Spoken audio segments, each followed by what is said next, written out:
Okay, hi there. Thanks for joining me for another Facebook Live. Um, so today, what I want to do is look a little bit at an article that Slavoj Žižek wrote in the Independent a couple of days ago that looked at Jordan Peterson and kind of put him in a wider kind of context. And part of the reason why I want to do that is because I've had people over the last 6 months email me and ask me in person what I think about Peterson and what I think about his work. And when that started, I didn't really know anything about him. I'd heard his name, but I'm not in the social media world. Obviously, I use it for my work and I engage with people a little bit, but I don't keep an eye on a lot of what's going on. There's reasons for that, by the way. A lot of it seems to be a lot of heat with very little light. Um, a lot of the social media discourse is doesn't, I think, generate much insight or nuance, and actually is sometimes a bit of a waste of time. We can spend hours on Twitter when it would be much easier and much probably more enlightening to read a good book. And by the way, I'm critiquing myself for that. That's what I was doing. It happened very gradually to me, and then a while back I realized it and had to do something about it. So I didn't really know much about him, but I did watch a couple of things. I watched an interview, a conversation between him and Camille Paglia on postmodernism and what they call cultural Marxism, and then a few other bits and pieces. But yeah, it didn't grab me that much, and really I felt that there wasn't much I could say because there was this whole mountain of stuff that was for and against. Most of it seemed really bad to me, but it was like difficult to know how to contribute into that massive mountain of defense and critique. But then I watched an interview that was on Channel 4 with Cathy Newman and Jordan Peterson, and I think it kind of went viral. I think in many ways it seemed to be everywhere. And on the surface, of course, Jordan Peterson came across as very reasonable, and he was on the side of empiricism. He was, backing up his claims with kind of research. And Cathy Newman seemed to be kind of flailing. She was distorting what Peterson was saying. She was condensing what Peterson was saying, and she was also distorting, condensing, and displacing. So, Jordan Peterson would seem to make one claim and then it would become another claim. So that was a surface reading. But whenever I watched it, I was like, well, no, hold on a second. There's something much more interesting going on in this interview than this surface reading. And, I thought about it briefly and then forgot all about it. But then when I read the Žižek article, I was like, very good, right? This is really something I was thinking, but Žižek said it in a very articulate way. But one of the issues with the article is that it's very short. It's very pop. And anybody who's new to Žižek, I think, would misunderstand the article. He obviously hasn't spent much time with Peterson. Žižek's a world-class philosopher, so he's just, this is a small interest he kind of threw out where he thinks Peterson falls within the contemporary political climate. But he introduced a way of thinking that I feel actually exposes something much more interesting in the Channel 4 interview that I think everyone's missed. As far as I can see in my very short look on the internet. So in order to understand, and by the way, just to say, I'm a big fan of Žižek's work. It's been very influential. I've read most of his work. We work within the same framework. He's definitely someone who I continue to learn from. I'm reading his current book at the moment, Incontinence of the Void, and it's incredibly good. Part of it is a conversation with Alenka Sapanchek's book, What is Sex?, which is also an excellent book. So I like Žižek's academic work. But when I saw this, I thought, this is very quickly written. And somebody actually sent me Jordan Peterson's response. And Jordan Peterson said, listen, this sounds like it's been phoned in. And at first I was like, yeah, it kind of does feel a little bit like that. But Then I reread it and I was like, well, no, but there's something really, really good here, I think, or really insightful. So I'll let you be the judge. I realized that the name Jordan Peterson causes a lot of feeling on both sides. So I'm going to try to avoid kind of like, I'm going to try and offend everybody. So there you go. Equal opportunities offense. So as not to offend anybody will offend everybody. And I think that's what's going on in this article. In an interesting way, it's a critique of Peterson, but it also takes seriously something in his work and uses that as a springboard. So, okay, to understand the article, you've got to understand, first of all, that Žižek is using two words, hysterical and obsessive. And he's using these in a technical sense. It's often difficult in philosophy and in that psychoanalysis because some of the words that are used also are used in a popular context. So people might say, oh, that person's obsessive or they're being hysterical. But they are technical terms. And in a way, they're both neurosis. They're both forms of neurosis. And they are both ways of dealing with a trauma or antagonism at the core of one's life. So not just traumas that happen to you, but really the trauma that is life itself. Hysteria and obsession can in some ways be thought of as defenses, ways in which we continue to function whenever we have had painful things that we haven't been able to work through and deal with. And defenses are important because, if you look around the world, right outside my apartment at the moment, there's construction work going on. And I've been watching it, and it's amazing watching the buildings fall down and the kind of the various people working on electricity and structure and all of the things that go into it. But then, of course, when you're sitting there and you think about all of the things that those people are dealing with in their own personal lives, I don't know what they are, but there's 100 people out. So some of them are going through divorces, and some of them have hurt people, and some of them have been hurt. All of that stuff's going on. And so you wonder, well, how do people get up in the morning and go to work and do a day's work? And of course, they have to. That's part of the issue. You have to. But part of the way we do it is through defenses, through ways that help us kind of keep things in check so that we can get on with other things. But of course, the problem is often that can cause more damage in the long run. So I'm going to define very briefly how an hysteric responds to trauma and how an obsessive responds to trauma.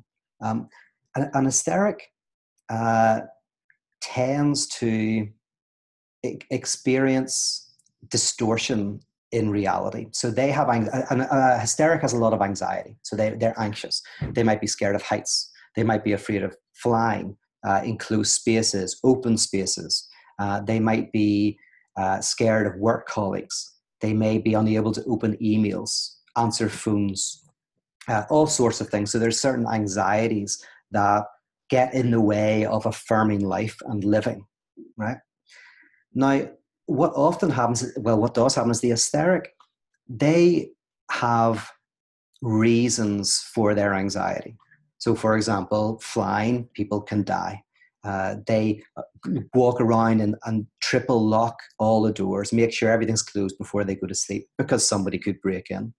Or they're afraid of, kind of wide open spaces because if you go out into the open, who knows what happens? People get robbed, people get killed. So there's all these kind of reasonable explanations for the anxiety.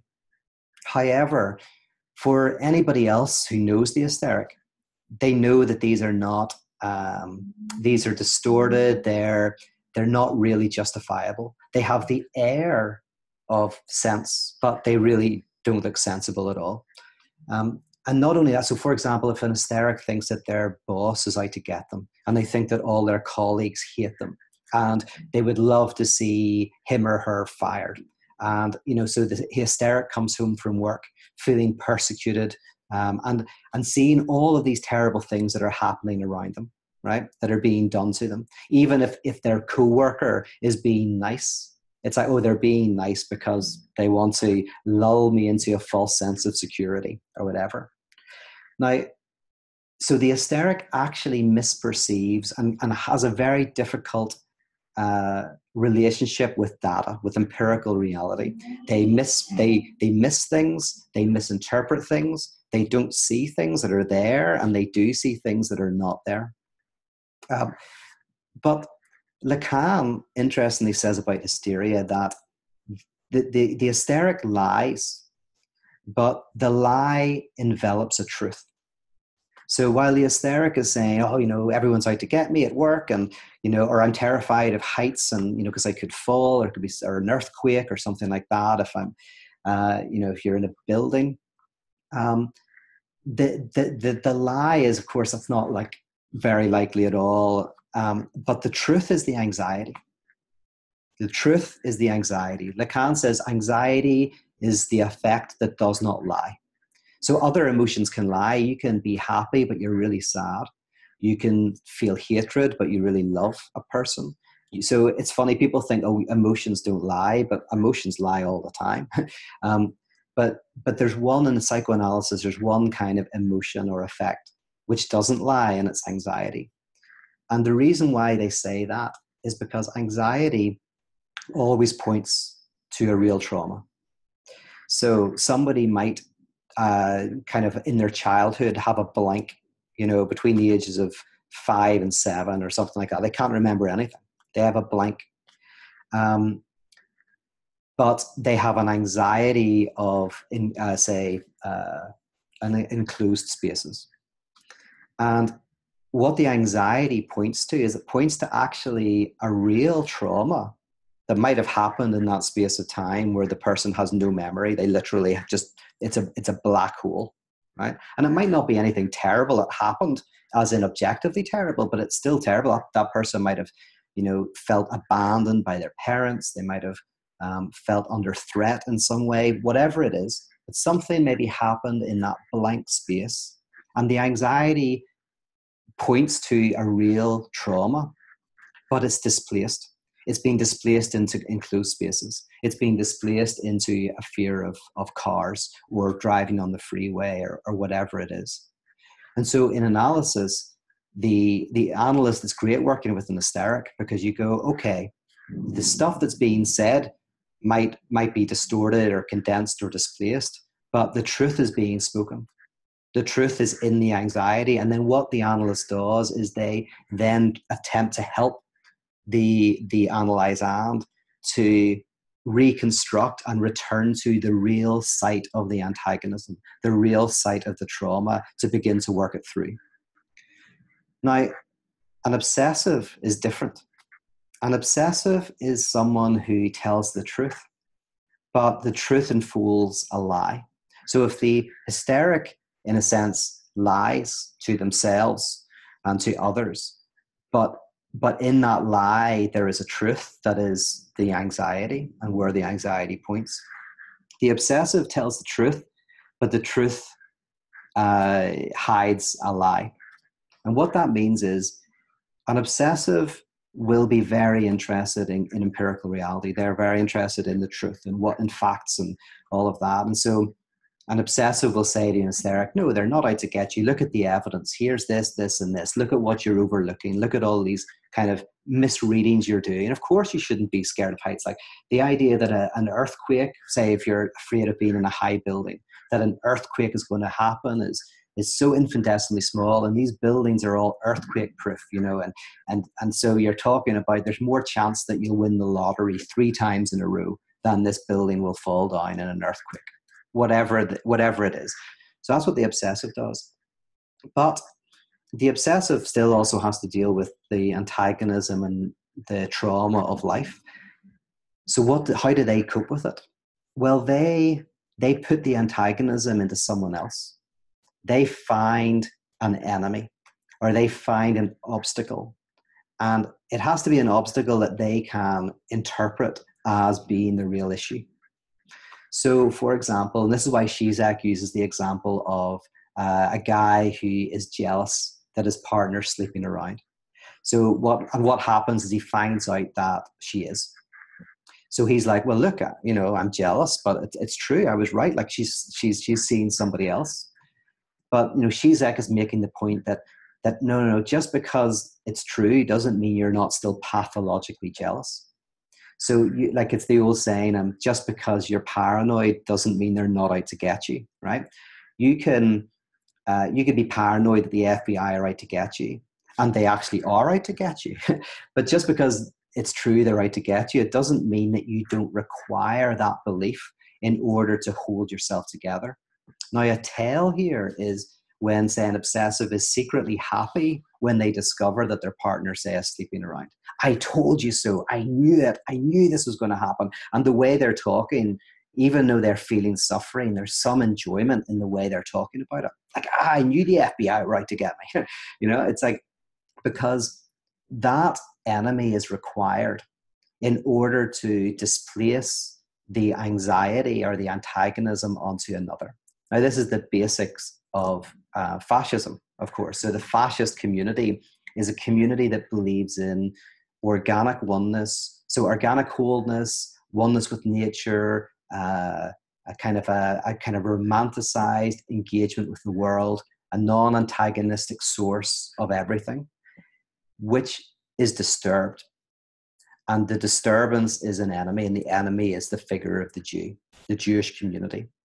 And then the idea within fascism is, if you get rid of the Jewish community, we will return to this organic wholeness, this kind of like this oneness, this very simple romantic life. Of course, not completely, but that's the idea. Is there is a type of way of being in the world which lacks the antagonism and the traumas of life. And so there needs to be an enemy that can be blamed for that not happening, for the problems that we see in the world and the problems in ourselves. This can be called fear of castration, which is fear of castration is like, if you imagine taking a toy from a child, the very act of removing the toy from the child makes the toy seem incredible. Like, oh my goodness. So it's a very removal of something ordinary makes you fantasize it as extraordinary. So for people who, the fear of castration is in a sense when a community feels that something is being taken away from them, and that removal makes that thing seem, super important. Like it's the thing that would, if only we got it back, we would return to some sort of kind of organic oneness with the world, a new organic relationship with nature. So the obsessive looks for an enemy, and they look for an enemy that they can empirically feel justified in having. So within Nazism, and this is what Žižek brings up again in the article, he says, well, listen, so in Germany, the Jews were isolated as the enemy, as the antagonism externalized that needed to be got rid of. But actually, they were a perfect group to attack. Because, of course, it's a community where there were people in power, there were bankers, there were people in the media, there were people in politics. And, of course, in any group, whatever group you choose, you'll be able to find people in that group who are selfish or who are violent or who are criminals, right? So what happens is you find the group, and then you find empirically the data to kind of go, oh, and look, I'm justified in that group, in seeing that group as bad. So the obsessive always has to find evidence. So in immigrants, you find that tiny percentage of immigrants who have committed crimes or whatever. And then you build it, you go, there's the empirical evidence to say that my belief that these people are wrong is correct. So there's the obsessive and the hysteric. Now, coming back to then Peterson, and what Žižek's more interested in is how Peterson functions for a certain number of people on the right. And the idea is that Peterson is obsessive, in a sense of structurally obsessive, that he's interested obviously in empirical truth. And even though some of the stuff that I've watched, like it's research that is like, not incredibly strong research, but he's still interested in his claims being backed up by research. So his claims sound true, and if one of them was not true, he would, within reason, obviously change that. But I think what Žižek is saying is, but what you see that Jordan Peterson has this weird enemy that is, like cultural Marxists, which is an interesting phrase that I haven't delved into it that deeply, but it's a relatively new term that's being used in America to describe the Frankfurt School. But it's cultural Marxism is like it's a bit of a bogeyman, but there's or feminism, right? These are the enemies. So whenever you hear Jordan Peterson talk, it's like with Cathy Newman, for example, everything that is said, like in terms of wage differences or whatever, can be explained. And obviously, multivariate analysis, like any first-year student knows that stuff, right? There's nothing deep about that. It's kind of obvious, right? So all of this can be explained. But what comes across is there is this idea that the world's working fine. It was working fine. Evolution is a kind of weirdly as a non-antagonistic kind of organic development. And that actually what's coming in and wrecking this is the Marxists, the communists, the feminists. So there is this other group that is the enemy. And then, of course, there is kind of, you find the elements of that, of the people who are in those groups who are a bit like pure kind of saying kind of crazy things. And then you connect that, you go like, look, I'm empirically correct in that justification. But what for Žižek, where the truth is the truth is in the need for the enemy. Now, this brings me to kind of obviously Peterson's Jungian approach, because weirdly and interestingly, Peterson is influenced by Jung. Even though he's a clinical psychologist, he's interested in kind of Jungian psychoanalysis. Now, Jung is a kind of a deviation of psychoanalysis. Later, Jung is kind of like disbarred from psychoanalysis. He's rejected because he kind of goes against the central thrust of psychoanalysis, which could be said to be trauma is a fundamental aspect of existence. The antagonism of life is something that must be tarried with, but is not something that can be got rid of, right? So for Jung, as a kind of like a Gnostic kind of mystical psychoanalysis, you have this kind of notion of wholeness, oneness, that trauma can be can be dissipated, et cetera, right? And so Jung is a kind of, for someone like Žižek, it could be maybe described as a benign fascism, because fascism always has, of course, this idea of a underlying harmony and wholeness and completeness that is disrupted by a trauma, the trauma of the Jewish community, or the trauma of Northern Ireland, the Catholic or the Protestant community. So there's always this belief in the underlying harmony of everything disrupted by some other that must be got rid of in some kind of way to return to the organic wholeness. And so the obsessive critique is always looking for an enemy. So that is kind of Žižek's framing of this, where he's saying, the critique is not, so in other words, when you look at Cathy Newman and Jordan Peterson, you go on the surface, Jordan Peterson is on the side of truth, and Cathy Newman is on the side of the untruth through distortion, condensation, and displacement. But then using these terms, you go, yeah, but at a deeper level, Cathy Newman is on the side of truth, because the anxiety that is fueling that is real.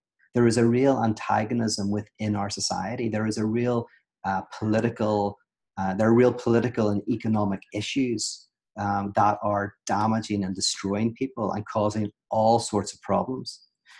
Whereas for Peterson, Žižek is saying at a deeper level, he is on the side of a lie, because Peterson is whenever you listen to him, is constantly kind of going like, no, this is kind of a lie perpetrated by the enemy, and the enemy being, as I say, feminism or cultural Marxism or communism. And so, yeah, so what's interesting here is Žižek is going, well, they're both wrong, both sides, for different reasons. And actually the side that looks most wrong might actually have the most truth, and the side that looks most right might actually be making the biggest error. So like, let me be concrete for a second. If you take Northern Ireland as an example, I grew up during the Troubles, and it was a conflict between Protestants and Catholics, often Republicans and Loyalists. And on the surface level, it was about religion. It was about people on that side of the wall, because there are a lot of peace walls, like hurting and maiming and killing people on this side of the wall. It was a lot about the people on that side of the wall having less empathy or being less human, right? So all of this stuff. But actually, that was all distortion, condensation, displacement. I mean, because the people on either side of the wall, and by the way, you'd have a wall here, and then on this side, 10 feet away from this side, 10 feet away, like where the gardens are backing onto the wall, you would have the two sides of the community. And if you looked from the outside, if you, as an American, say, you came to Northern Ireland and you went to one house and then you went to the other, in some ways you would see very little difference. You would see real problems. You'd see unemployment. You'd see financial destitution. You'd see issues in the family, all of this stuff. You'd see the same kind of issues. And when you saw that, you go, oh, hold on a second. There's like, these people have more in common with each other than they have with, say, the middle class within their own community. So the anxiety and the anger and the bitterness and all that anxiety was real, but it was displaced. It was put onto the wrong place, onto the wrong person, into the wrong movement. So what Žižek is saying in this article is, he says, listen, this is his critique of, one of his critiques of progressivism and liberalism. But the idea of progressivism has within it a true anxiety, but displaces where the real political movement and the real place of argument and transformation exists. Now, of course, once I've said that, you're probably going to go, okay, so what is the true site? And I would prefer to look at that in more depth rather than a Facebook Live, or definitely rather than the last 5 minutes of a Facebook Live. But part of my work is, and I think Žižek has a very good analysis of this. That's one of the reasons why I like him. I think it's worth reading his analysis of politics. And I operate with a similar Lacanian frame to him. So in my own work, I see the problem as being related to how desire functions in our contemporary world.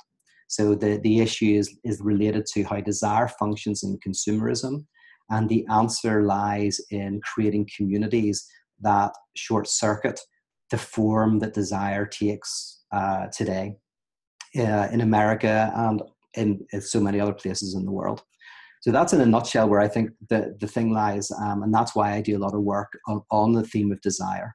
And I would recommend the work of Todd McGowan. I've recommended him many times, but I think he sees correctly, and also Alenka Sapanchek and Slavoj Žižek. I think those are all thinkers who I think give a good reading of the truth of the anxiety that you find within progressivism. So, there you go. I hope that I've clarified the article, or I probably haven't. You've probably listened to this and gone, that's even more confusing. But now you can go back and reread the article, and you could also maybe rewatch the Channel 4 interview. And then maybe with those three things together,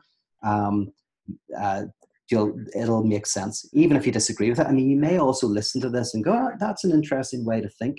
But I don't think Jordan Peterson fits into that model. That's totally fine. Like, what's more important about what Žižek is saying is that there are forms of critique where people keep on the empirical level as a way to and have an enemy, and that's their way of avoiding a real antagonism at the core of either their individual life or society or politics.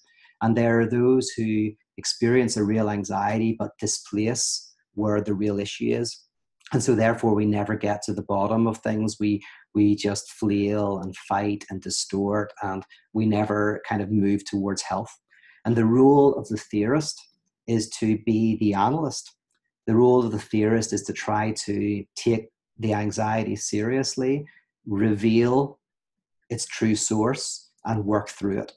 And that's something that is central to the work of pyrotheology. Okay, how long have I been talking for? Let's see. I'm not actually too sure. I'm going to look at a couple of questions. I'm a bit worried whenever I deal with something that is like Jordan Peterson is so huge that I'm in fear and trembling. I'm turning to the questions. Oh, Daniel says, will you get Jordan Peterson on the podcast? I'd love to, actually. I think that'd be really fun. And I know Elliot's is really interested in what Jordan Peterson says as well. So that would be a great thing to do. He's just huge. So it's unlikely he would accept an invitation from me, but yeah. Let's see. Oh yeah, Adam says, what would be the difference between cultural Marxism and shibboleths? Yeah, I think cultural Marxism is a shibboleth, and for most people, not for everybody. But what the little bit of research I've done is the term. It's not connected to kind of Marxist theory. It's not connected to a deep reading of the Frankfurt School, because the Frankfurt School are incredibly difficult. I mean, I studied them for years. These are people that are, Lukács and Adorno and Habermas. These are people who are very, interesting and brilliant and difficult to read. And so the word cultural Marxism seems to be more thrown around to mean the kind of that progressivism that you see within colleges at the moment, and the progressivism that you see within the church at the moment. So that's so I think it mostly functions as a shibboleth. Let's see. Oh, here's Cam Freeman. Cam's a good friend of mine from Australia, who I think is a very insightful guy. And I probably disagree with him loads of times, and he disagrees with me loads of times, but he's somebody who I very much respect. So let's see what you're saying.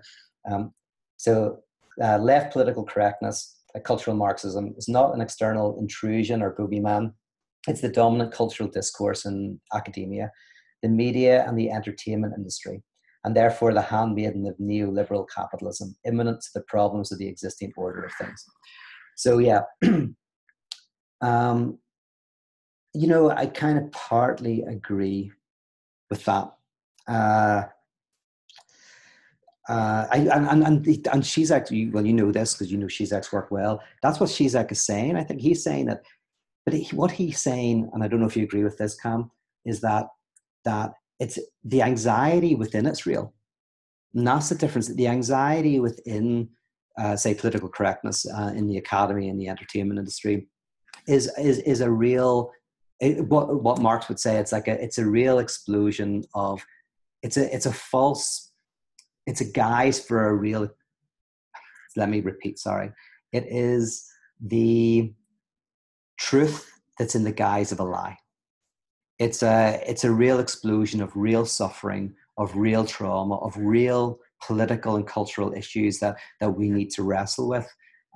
But it explodes in a distorted, condensed, and displaced way. So that's how I would read it, to some extent, and I think that's how Žižek would read it.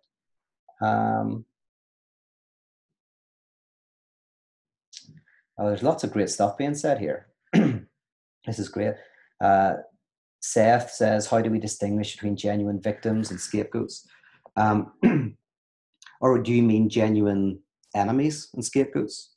Because scapegoats are generally victims. I'm gonna read that as genuine enemies, as in, for example, I could scapegoat a community and say they're the problem, but actually that community could be doing loads of violence. They could be very, very problematic. You could say the legal system or the police or whatever it is. So when is it like you're just scapegoating, and when is it that they're really the problem? I actually talked about this in another video, and maybe I should link to it. But the idea is this, and the example I used previously is a hypochondriac. So you think about someone who is a hypochondriac who thinks they have cancer, and then they discover that they have got cancer, right? The hypochondriac is in a sense relieved when they discover they have cancer, because now they have empirical evidence for all of the antagonisms and feelings they had. Right now they can go, oh, I wasn't just crazy, I do have cancer. So weirdly, for a hypochondriac, getting the disease is can have a certain amount of pleasure in it. Now, it's still a disease and it's still problematic. The problem is the hypochondriac is libidinally invested in having the illness.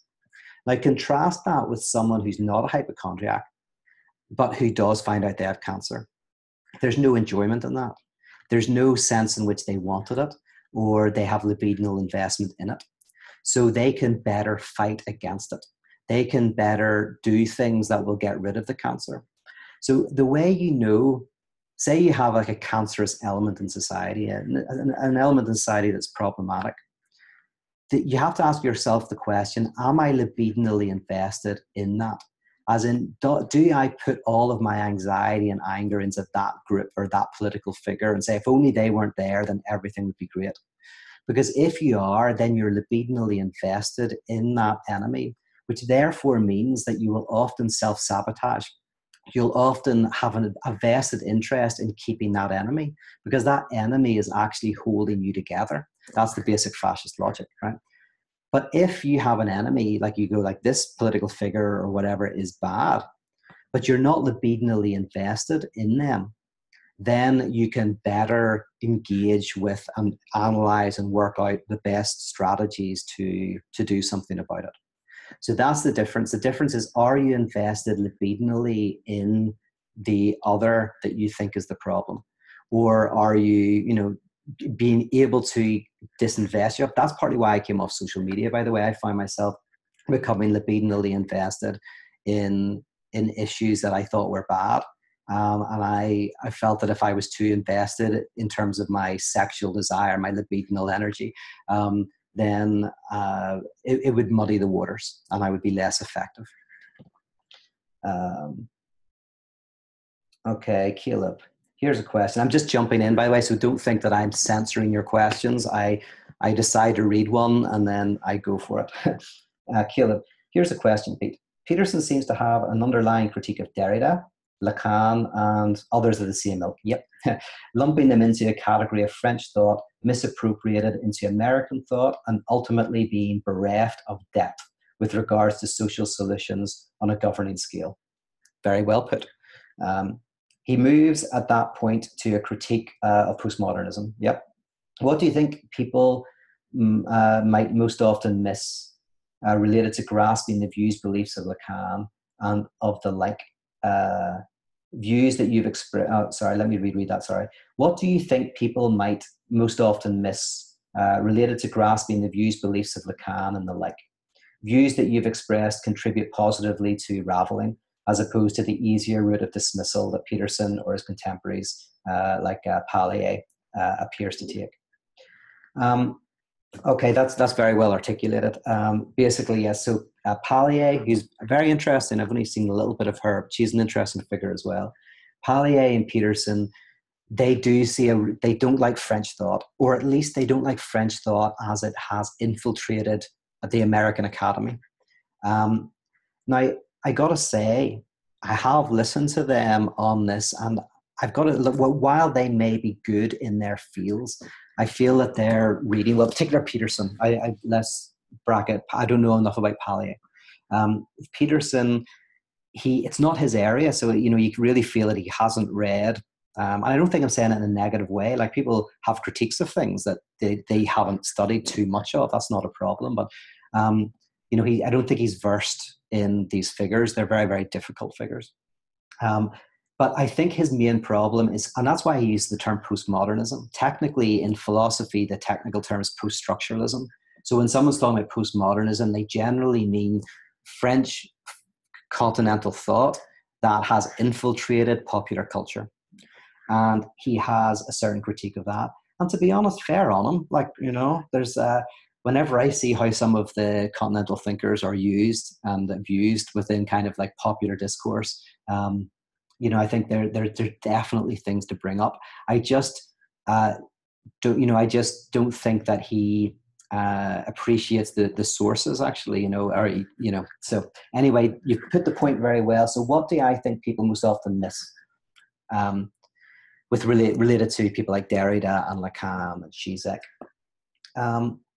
Okay, here's the thing on the side of Peterson as well, is that French thinkers can be purposefully obscure. That's not completely true. There's a style of writing in continental philosophy that is partly designed to get you to think, to disrupt you and disturb you, and that you have to read and reread.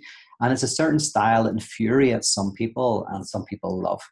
Um, American style of writing is very much, I would say, about clarity. It's very much about trying to not so much get the person to think, but to, in a sense, in the structure of the words and the way it flows, but to communicate something. And I have to say, some of my favorite kind of philosophers to read are American or American influenced. They're all trained in continental philosophy, but they have that beautiful American pragmatism. They have that. And so John Caputo is one of my favorite philosophers. He's a wonderful man as well. And he is such a genius.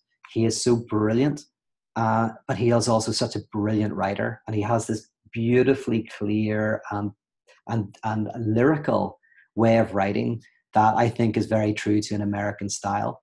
So I think, yeah, if certain kind of academics in America are like, I do not want to waste the time trying to understand Lacan, or say Derrida. John Caputo is a brilliant Derridean, but who writes with great clarity and conviction. I think Caputo is a very clear Derrida person, and Žižek is a very clear Lacan person. So, yeah, start with them, and then if you want to really kill yourself, if you're masochistic, then yeah, jump into reading, Derrida and Lacan for a laugh. All right. Listen, there's so much here, and I feel like maybe. Oh no, I'll go a bit longer because, of course, you're not locked in your rooms. You can turn this off if you're bored. Um, Yeah, Shannon, yeah, you're echoing what I was saying, said it very clearly. Hysterics are trapped in anxiety, often reasonable and understandable, but actually distorted and enlarged. Trauma distorts. Yes, the reasonable and understandable part of anxiety is not in what it attaches to. So, for example, I won't fly or I won't drive on freeways or something like that. Um, but but the reasonableness is hidden in that. That's the key, is like that whatever your anxiety, however it manifests, there is a truth being told in that. And if you kind of work with it, you'll eventually find it. But it's good to work with a person. If you suffer from anxiety a lot, it doesn't matter if you have a bit. If it doesn't get in the way of your life, don't worry about it. But if it gets in the way of your life, it might be helpful to find someone who works with that, who believes in depth psychology, and who'll help you go down the winding path and help you find kind of, a way to find relief. Glenn, hey Glenn, hope to see you in Dublin. Sadly I won't be there, man. You're there before I get there. I get into Belfast in March, second week in March. So I hate to miss you. Hey, Kelly Brown, who's Jordan Peterson? Kelly, that's beautiful. Stay that way, not because he's good or bad, but just because, there's not many people who can say that now. I was one of them up until a few months ago. um, all right, listen, thank you so much for listening into that. And this is a controversial topic. Please feel free to disagree, to throw in your thoughts. As I say, what I've tried to do is offend everybody, so as to offend nobody. To go let's go a bit deeper into that Channel 4 interview, and let's see if there's something going on that we might have missed the first time we saw it. And that's if you get that out of this video, then I'm really pleased. Also, just to let you know, there'll be another fundamentalist podcast on Sunday. It's blowing up. People are engaging with it or enjoying the conversation. Where there's lots of stuff being talked about on Twitter. It's really exciting. So I've already written to Elliot, I texted him, like 12 topics that we could cover. So basically, we are going to be around for a while. Hopefully, we're about to record another episode now. And also, if you want to come and hang out with me for 4 or 5 days, talk about all of this stuff, I do a festival in Belfast, and it's at the end of April. And it's art and it's music and it's theater, comedy, movies. It's everything. Lots of pub crawls, lots of sitting around open fires, talking about life together. If that interests you, it's called Wake. And it's called Wake because Wake is a death ritual, an Irish thing, where technically you mourn and you remember what has died. You tell stories, you laugh and you cry. And as you mourn and you remember the death of what you love, um, you're able to take some of that into yourself and move forward. So wake is a kind of way of saying all of us are coping with the loss of things. Many of the people who go are coping with the death of their religion, their religious past or background, but they want to mourn that. They want to remember it. They want to be angry about some of it and they want to laugh about some of it. And ultimately, they want to take some of the good within that forward with them into the rest of their lives. And so Wake is about helping you do that. So that's happening. And there was one other thing. Oh, yes, and Atheism for Lent. We started yesterday, but the first 5 days are very introductory. So if you join up anytime, I would say up until Monday, very easy to catch up. After Monday, it might be a little bit more difficult. So if you're interested in the Atheism for Lent journey, we've got a lot of people doing it, and it's exciting, and I'll be giving a talk on that on Sunday. Please go onto my website, and you'll find out more there.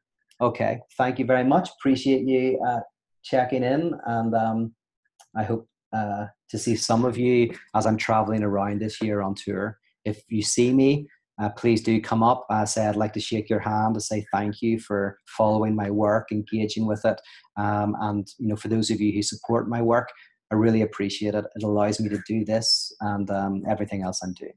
Thank you.